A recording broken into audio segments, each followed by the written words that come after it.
the 100 Best Books for an Education, the 10 Peaks of Human Progress, and 12 Vital Dates in World History. Certain of these essays were published in periodicals, others were presented as lectures to standing-room-only attendees.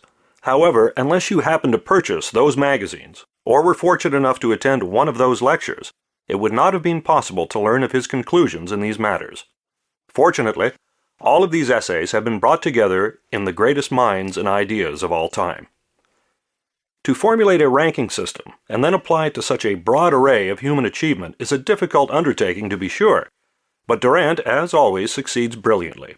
He not only presents compelling evidence for his selections, but also stimulates the reader to form his or her own opinions and to look beyond immediate surroundings and present culture and into a timeless realm, which he called the country of the mind. A sort of cerebral retirement home, wherein the heroes of our species dwell after having served their time and purpose in the respective eras, and where to be human is something to be lauded. Indeed, the title of the first chapter of this book serves to frame its very thesis, a shameless worship of heroes. The philosophy that resonates from the pages of all of Durant's books, but most particularly in the greatest minds and ideas of all time, is unabashedly pro-human, and serves to underscore the splendor of our intellectual and artistic heritage.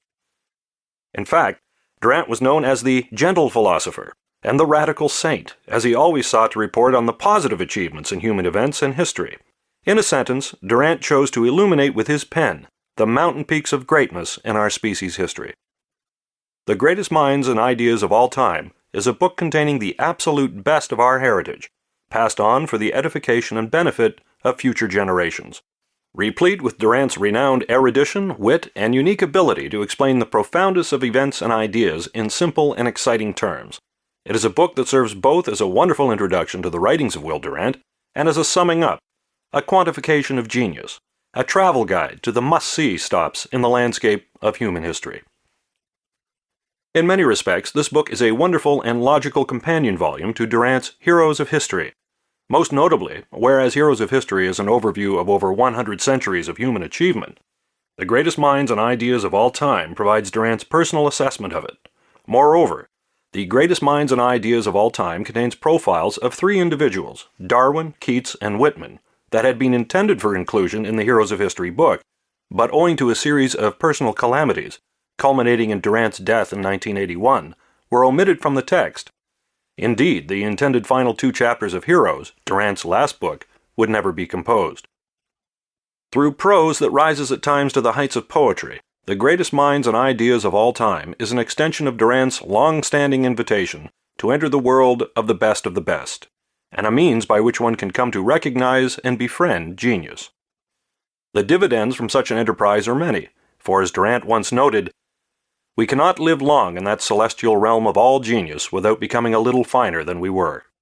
And though we shall not find there the poignant delirium of youth, we shall know a lasting, gentle happiness, a profound delight, which time cannot take from us until it takes all." Chapter 1. A Shameless Worship of Heroes. Of the many ideals which in youth gave life a meaning and radiance missing from the chilly perspectives of middle age, one at least has remained with me as bright and satisfying as ever before, the shameless worship of heroes. In an age that would level everything and reverence nothing, I take my stand with Victorian Carlyle and light my candles like Mirandola before Plato's image at the shrines of great men.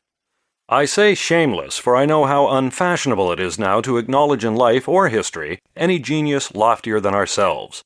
Our democratic dogma has leveled not only all voters, but all leaders. We delight to show that living geniuses are only mediocrities, and that dead ones are myths.